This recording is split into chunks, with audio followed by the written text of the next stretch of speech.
All right, and now next up, I'm happy to welcome Nikola from LockChain. Hi, Nikola. everybody. Hi, Hey. David. Hey, tell me, where are you? First of all, thank you for having me. I'm very excited, and thanks for this opportunity.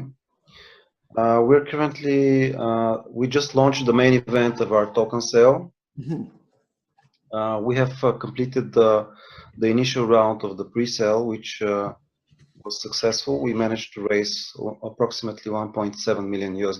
Okay, before let's talk about the project. I'm just where are you? Where are you sitting right now?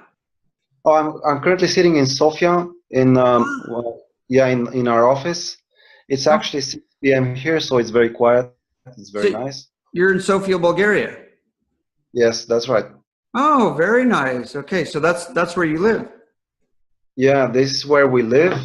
This is where our whole team is based, and we're actually the first Bulgarian official Bulgarian company to make an initial coin offering.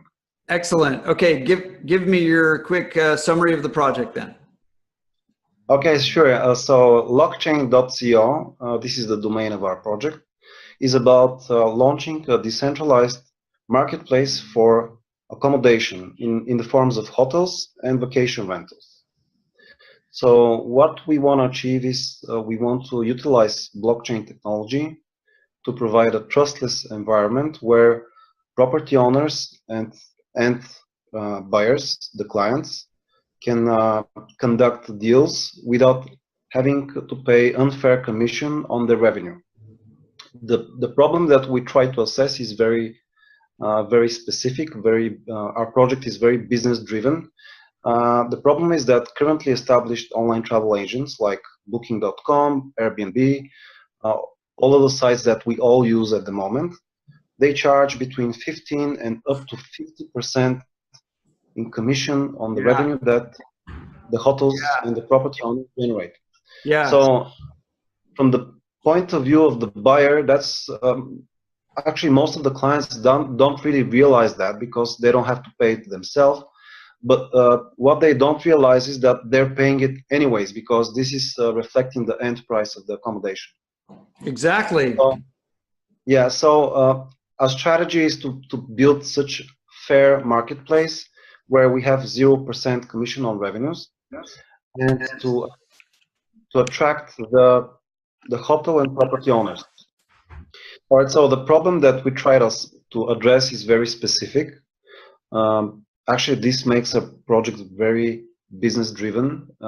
We're trying to address the problem where there are currently established online travel agents like Booking.com and Airbnb. Right. They're charging commissions on the revenue of hotel and property owners between 15 and up to even 50% on their revenue. So this is something that actually most of the end buyers don't really realize because they're just making the booking and they're happy that the site is easy to use. But what they should know is that they're actually the ones who pay this because in order for the hotels and property owners to pay these commissions, they're increasing the retail price. So for Airbnb, what is it about 20%? Yeah, actually they say we're actually okay. So they're actually charging 20%, but the way that they're presenting it is like they say we charge 3% from the host and 17% from the buyer. But in the end, it comes from the buyer. Okay. Yeah, it comes from the buyer. So that's money that doesn't go either to the host or doesn't stay to the buyer. So it's the same thing. That's right. So it's about, is it a flat 20% at Airbnb? Yes, it's flat 20%. And I think that in some cities, it's actually, there is some slight deviation from that, but generally it's in this price range. Okay. And with Booking.com, it's the same way. It's between 15 and up to 50%. Yeah. So actually, they provide a slider where each hotel owner can select the commission that they pay, and based on that, the property. So tell us about your solution then. So our solution is very simple. It's straightforward.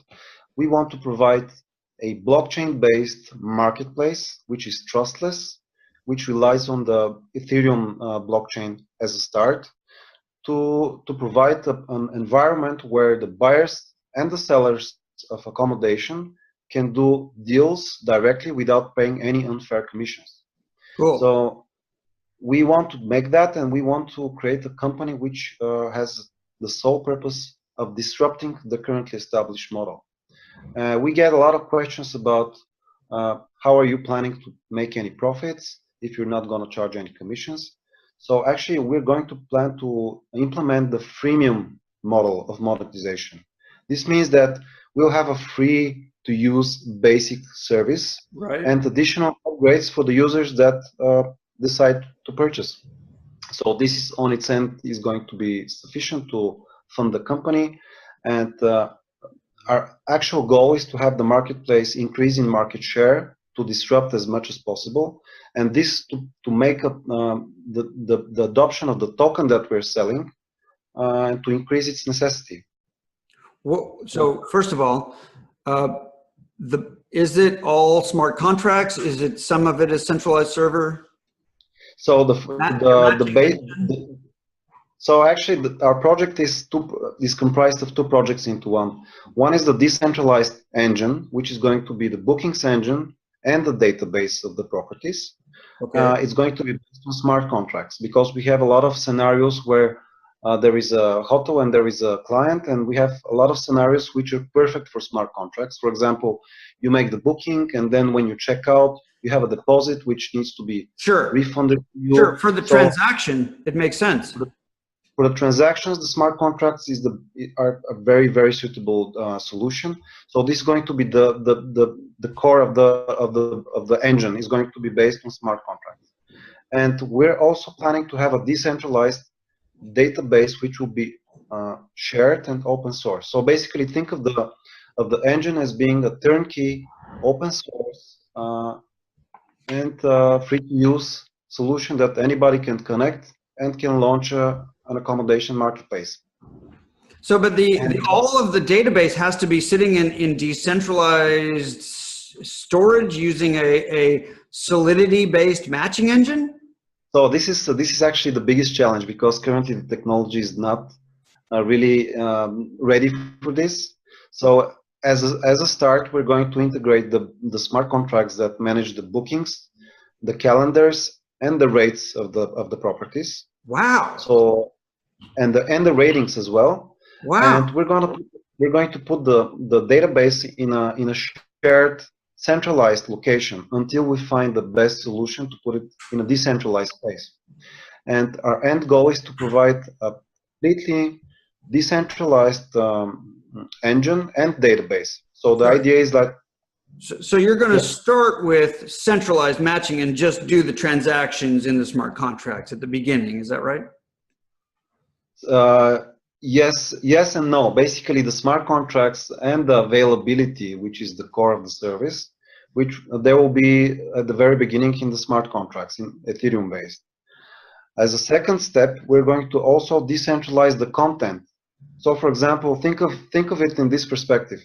We're launching also the first application that will be connected to the decentralized engine, and this application is going to onboard hotels in the database. So, for example, if we manage to onboard 5,000 properties, this is going to be open source and free to use to anybody who wishes to connect to our database. So, if you wish to start your own marketplace, for example, in 6 months, you will be able to pick up the momentum that we have managed to build in the inventory.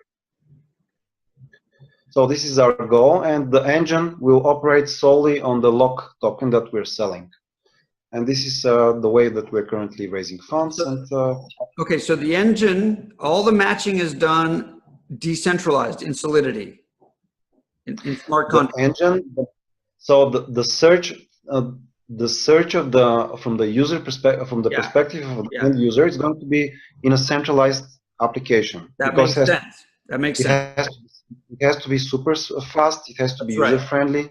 That makes sense. And basically, we're very aware of the gaps between the blockchain current technology and between the behaviors that end users have. So this is why we're building not only the decentralized engine, but also the first market application, which will be centralized and will be connected to the decentralized engine. It makes a lot of sense. So if I understand correctly, your basic database of content is going to be centralized, and people can search, they can see the content pages, and then when they want the offer, they click, and that's where it starts the smart contract. And you would use MetaMask, right?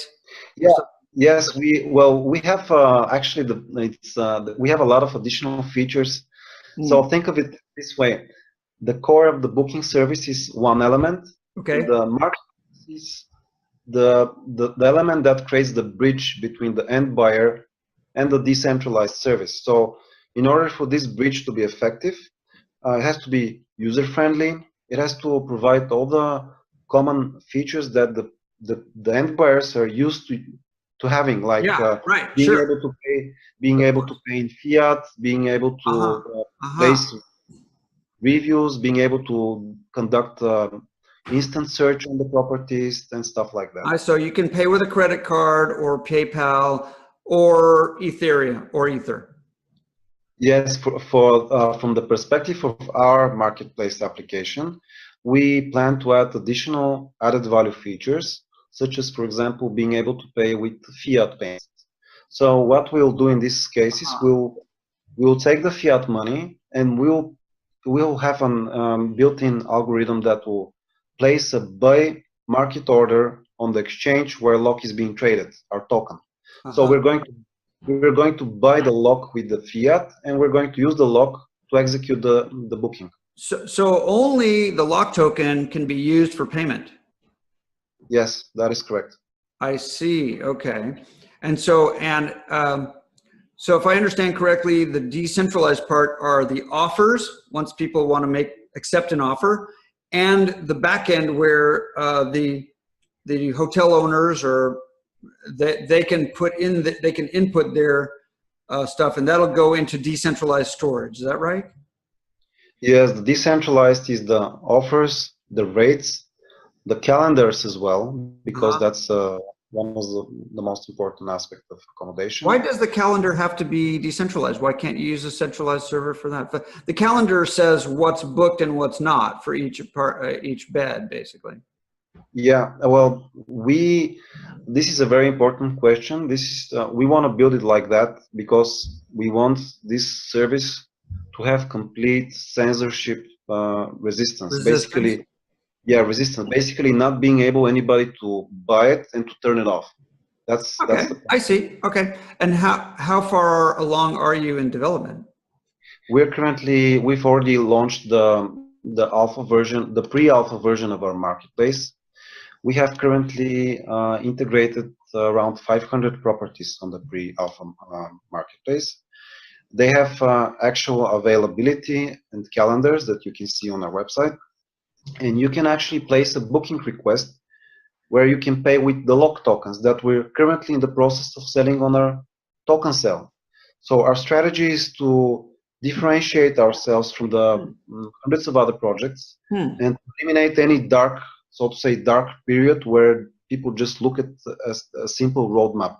We want to provide a service which is instantly a proof of concept and where they can immediately spend the tokens that they buy.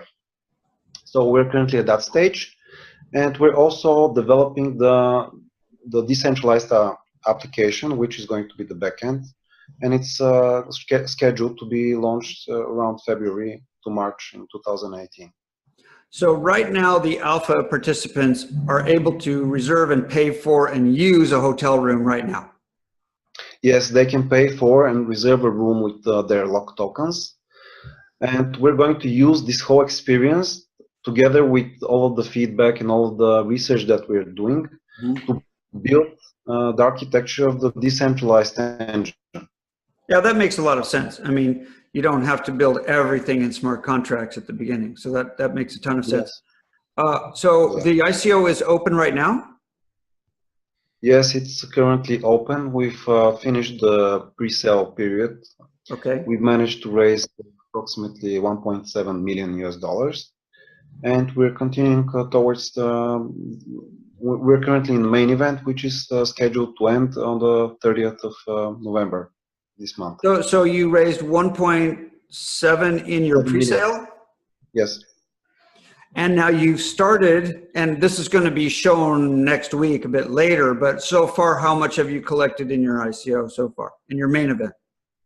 We just completed the pre-sale like yesterday, so we're 1.7 million. So it's so your ICO is opening when the first day of the ICO is when? Or it's open now? It's open. The first day of the main event was the 29th of October. It was actually 2 days ago. So you're getting some money coming in from token people are buying. Now let me understand. First of all, is there a cap? Yeah, there is a cap. It's actually 32,000 ethers. Okay. Our target raise is 20,000 ethers, but our target raise is so to say in a very, very high comfort zone for us. So it can be said that even at this point we have the necessary funds for the development of the technology. Cool. So this is what is. I myself have a background of digital marketing, and I'm aware that it's impossible to beat Booking and Airbnb in a conventional way. Right. This is why we plan to build a new technology and to create a new kind of supply. So this is something that we're focused on. Sure, great. So 30,000 ethers, around $10 million. Yeah, right. And that's great. That's a perfect amount. So so now let me see if I come to the site and I don't have anything, I could pay with credit card. I could pay with PayPal. Now, well, if you come to the site and you click on the market, you're going to see the actual marketplace that we're currently developing. It's a pre-alpha version. Oh, that's fine. I mean, when it's going, when it's going. Yeah, when it's going and when we have the beta version launched, you will be able to come to the site and you will be able to pay just as in fiat and as in locked tokens. Yeah, a credit card or PayPal, just like Booking.com.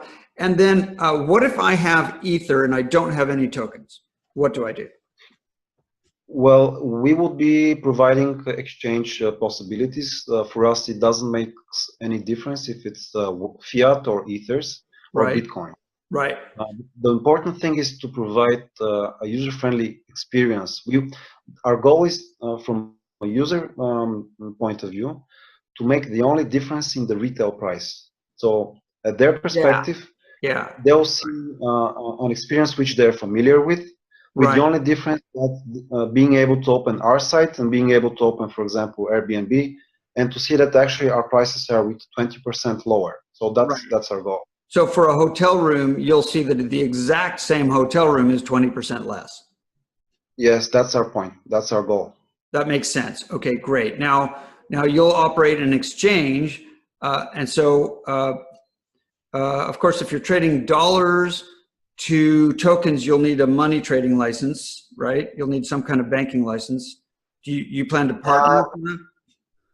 Well, what we plan to do is we plan to create agreements with the end users, and in case they're buying, they're generating reservations, we're going to execute the transaction on an external exchange. We're not going to operate as an exchange. I see. At least at this point, we don't have this intention, even though it's not something that is completely removed out of the possibilities.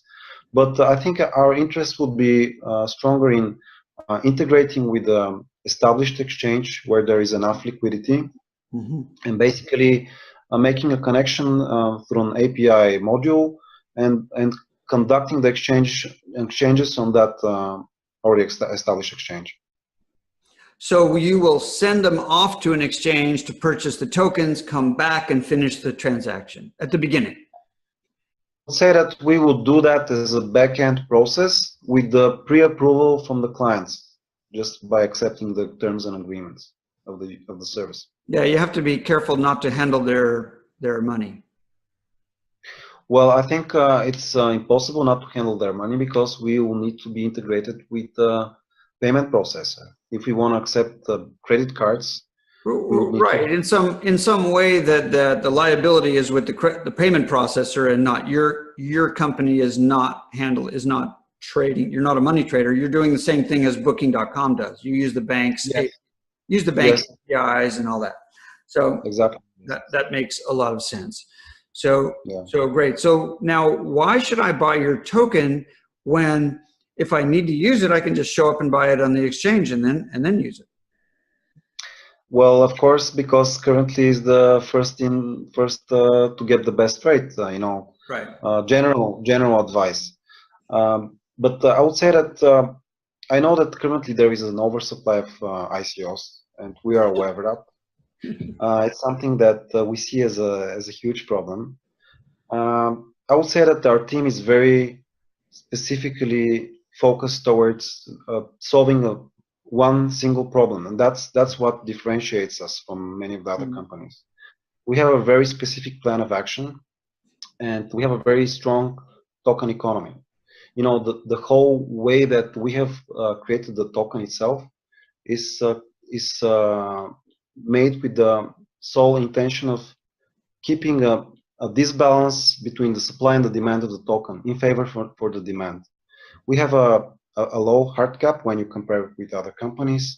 We have a very strong and very reliable model for generating the tokens. Basically, there is absolutely no way to generate the lock token unless there is Ether coming into the smart contract. We have, for example, other companies, they keep the possibility, many of the companies, they keep the possibility to create tokens with a push of a button. This is to give them more leverage when they communicate with bigger investors, because bigger investors, they want discounts. And we can't do that. We can't give discounts because we can't mathematically create the tokens. We need to have a certain amount of ethers coming in, and that's what's defining the way that lock tokens are generated.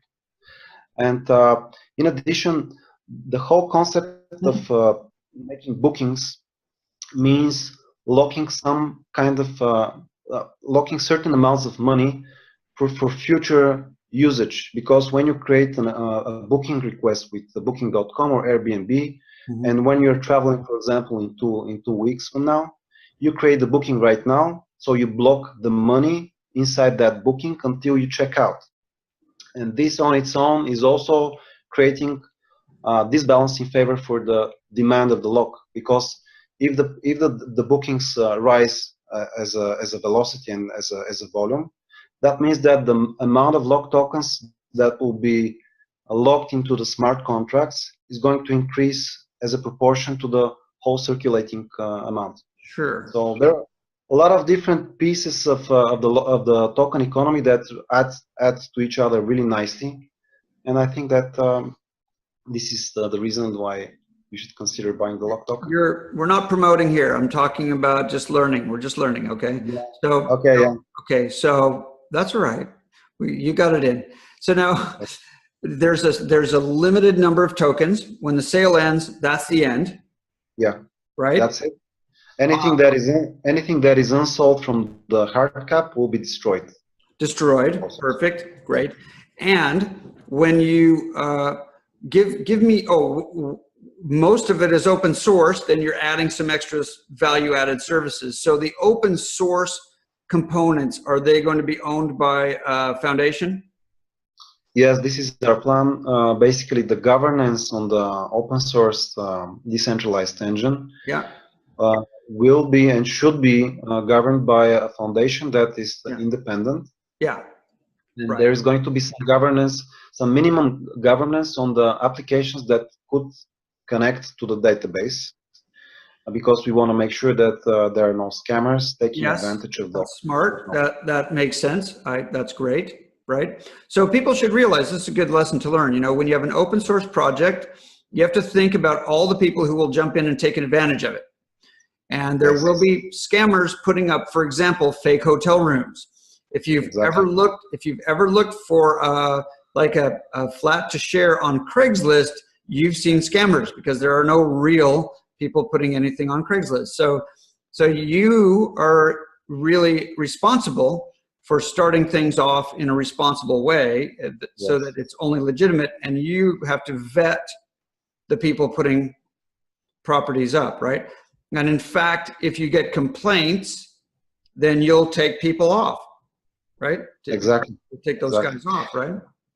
Yes, and we also are considering one precaution just to make it as a fail-safe shared database, because the biggest concern is some scammer to put a listing of a property that could be shown on another marketplace.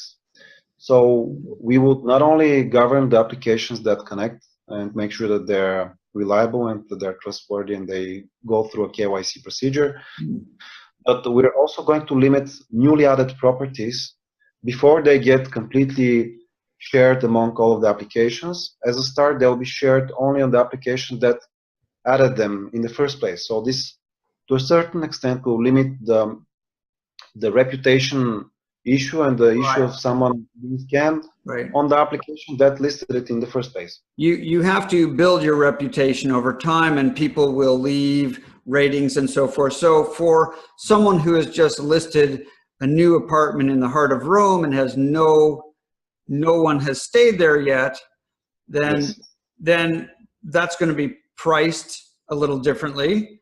And as soon as someone, so what happens in the case that the first person going there gets ripped off? Are you going to help them? So just like with the current online travel agents, the market applications will be able to provide tons of additional added value features. You know, of course, one of them being insurance. Like insurance possibilities. Right. That's the good thing of having a centralized application, because it's flexible enough to conduct such deals and to provide such added value features. That makes sense. And what about tech support for an open source? You're going to do tech support? Well, this is actually part of the money that we're currently raising. It's going to be put into good use of providing a well-documented open source platform, building a community where each of the people which are part of it help each other, and of course provide tech support to all the applications that wish to connect to it. So it's kind of like Open Bazaar, right? It's kind of like an open, well, I mean, yes, Open Bazaar, the project Open Bazaar. Open Bazaar. Well, I'm not really familiar with details with it, so I can't really comment on that. It's pretty similar. Open Bazaar is kind of like eBay for selling stuff you want to sell on, you know. So it's pretty. A lot of those questions you've been answering have been pretty similar. So that all sounds pretty clean. What do you know about competition? Competition. We currently have one competitor. I wouldn't say that they're specific competition with us, because they're more focused on the decentralized aspect. They're not so much focused on the business, making the bridge between the end buyers and the decentralized. And they're also not completely focused on accommodation. They're also trying to build a system for air travel and other travel. So I would say that we're the first and the only one who are trying to build hotels and vacation rentals marketplace with 0% commission. Cool. Let me ask you an economic question. What if you raise 5 or 7 million and you burn a bunch of tokens, 10 million, doesn't matter. You burn a bunch of tokens. So now suppose that it becomes popular and people like it and the value of the token goes up quite a bit. Now you'll need to have dynamic pricing on the rooms, right? Exactly. So that you'll try to preserve a dollar price or a euro price pretty close, and then you'll just always be translating it. Yes, exactly. So the pricing of the properties, they are defined by the property owners. And in 90% of the cases, they're not willing to take any chances with price volatility. Exactly. So this is why we're going to bind the prices of the properties in fiat money, which is going to be calculated dynamically according to the market price of the lock token. Yeah, that makes sense. So what the hotels and room providers want is fiat at the end of the day, and you'll give them fiat, or you'll give them those tokens and then they can trade them in the exchange. It'll be up to the hotel owners to decide. Okay. The application marketplace that we're building one of the added value features, which will be for a small additional cost, would be price spot booking in fiat. Basically, we'll be providing the possibility for HOTO owners to have a guarantee that there's going to be zero deviation in fiat from the money that was booked from the end client. Sure. They can check that box. Yeah, they can check that box, and in that case, that we'll be charging them some small fee. Yeah, sure. And as soon as somebody pays in fiat, for example, we in this case, because the company keeps 25% reserves on the circulating lock tokens. In this case, we're going to keep the fiat in the centralized application, and the application could pay some small fee to use part of the reserves that we currently own, and we're going to use that the lock tokens for the execution of the reservation, and the fiat will be paid out to the property owner, and the market application will receive the lock tokens. So you have a bit in reserve for liquidity, for market making. Yes, exactly. And if, for example, this liquidity by any chance runs out, there is always the aftermarket. We can, as soon as we get the fiat money, we can sell some lock tokens on the exchange, like to another person, to create a hedged position, and basically to ensure that we'll have to open positions at the same time. So, like fintech companies handle it. So that's pretty sophisticated.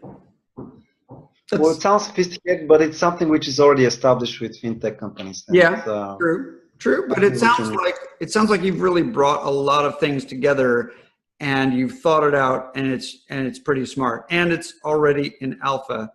So when do you expect to open to the public? I would say that we're open even currently we're open at the public. That all of the team members, including me and my partner, we're constantly in Telegram, communicating with everybody. We're discussing the marketplace, the properties, the features that are yet to come. So I think this is the good of having a smaller project, because it gives accessibility to the team members, and we're currently open. Well, this is a really good project. This is, Nikola, this is exactly the kind of project I like to see, because it's a nice, it's a smallish project, has a chance to go big. It's almost all open source. You've got a for-profit model on top of it. You've separated the open source foundation. I mean, you're doing everything really right, and I really applaud it. You'll also burn the tokens that you don't sell, so that eventually the price will go up, but you'll adjust the price dynamically. And so it's, I hope you get a lot of word of mouth, and thank you very much. And you go after those big guys, because they are making way too much money. It's really exciting. Yeah, they make 50% profit for last year, so it's too much. I like it very much. I think it's a great team, and you have all the right morals and I hope culture, and attitude. You're for the user, and you're trying to disrupt trying to disrupt the industry. Yes, thank you for the kind words. I get one question. People ask me, okay, what is it in for you after all? And I say, I own my tokens. So if this project succeeds, I will make money from the tokens, and this is going to offset any potential lost profits from the 0% commission that we charge. Well, you also have a for-profit value-added services business as well. Yeah, we have value-added services, but that's not the biggest priority for us. Our interest is perfectly in line with our contributors, because we want to see our token. We want to see our token rise in value. If you're successful in raising $10 million worth of tokens, what percentage of tokens will you own after that? Currently, 25% of the whole circulating amount is for the team, founders, advisors, bounties, basically people that currently work on it. And so if you don't raise the full amount and you burn some, then you'll have a larger percentage. No, actually, the way that we generate the token sale event is we sell a certain amount, and after we finalize, we click the finalize button. Then you and get based on that, we generate the other parts. And that's built into your smart contract. Yes, our smart contract is based on the model that basic attention token, which is the Brave. Sure. And you have had your contract audited? Well, yeah, we had it audited by a couple of experts in our industry. Mm-hmm. You know, my partner, he co-founded the software university here in Bulgaria, so they have a huge talent base. Great, great. One of our core competence, core strategies as well, to utilize that talent for a project. So we've received a couple of audits, and we've also made sure that we don't deviate significantly from other bits of smart contracts that have already been proven to be, because that's the right way to do it, you know. Right. Why take chances? So this is why we based and inspired our smart contract based on the basic attention token. Because very smart. Very smart. You're really ticking all the boxes. I'm impressed and glad to have you on the show. This is Nikola from LockChain.co. I just have a few announcements for everybody. I think I'm trying to figure out how to get, there we go. Here I can be side by side.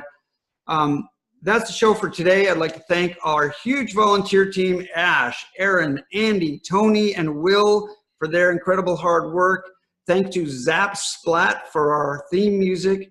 Tomorrow at 12 noon Eastern time, that's 4 p.m. in the UK, I will have a webinar on tokens, token types, business models, token design. You can find that at brighttalk.com. Just type my name into brighttalk.com. That's where most of my webinars are. If you want to join our team, ask any questions, give us comments, it's the ICO Show at gmail.com. For now, we're just a startup.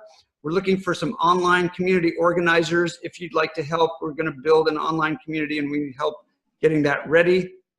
We have two important sponsors, the Pillar Project. Disclaimer, I'm the CEO of both, and we're building the next generation wallets that will become your personal assistant. Pillar, we build wallets. That's all we do. Find us at pillarproject.io. And 2030 is a community of blockchain enthusiasts and innovators dedicated to building the applications and blockchain future at 2030.io. We're actually going to plan our own ICO for early next year. Don't forget, this is not investment advice. Before you make any investments, please consult a qualified statistician. Your investment advisor doesn't know anything about investing. I guess I forgot to ask, is it open to Americans? Basically, even though it's completely utility-based, we're open to the extent that they can send ethers. And we have an agreement where they can sign, they accept, where they state that they're aware of their regulation requirements, and it's their responsibility to make sure that they're not making anything wrong. I'm David Siegel for the ICO Show. Stay safe out there. Bye.